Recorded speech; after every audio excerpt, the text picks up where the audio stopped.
আমরা চলে এসেছি মেলায়। আমাদের এখানে রথের মেলা হচ্ছে, কিন্তু অবস্থা এখন পড়িয়ে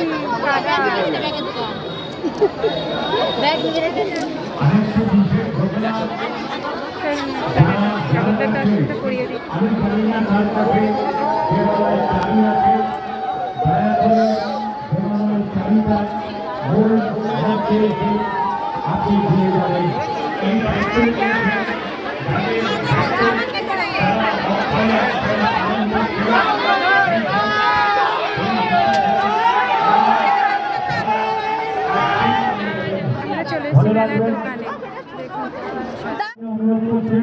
তুমি না জানলে তোমার যারা কাজ করছে তোমার তাদেরকে পাঠিয়ে মাইকটা বাজানোর ব্যবস্থা করো। তোমার হেল্পারকে পাঠাও, ওখানে মাইকটা বাজবে। হ্যাঁ, আংটিগুলো কত করে? ধন্যবাদ। আমাদের মধ্যে উপস্থিত হয়েছে 20 টাকা ঘুড়ি এক পিস, এগুলো সব নাইলনের, প্লাস্টিক না। আমাদের পম্পা মুখার্জি।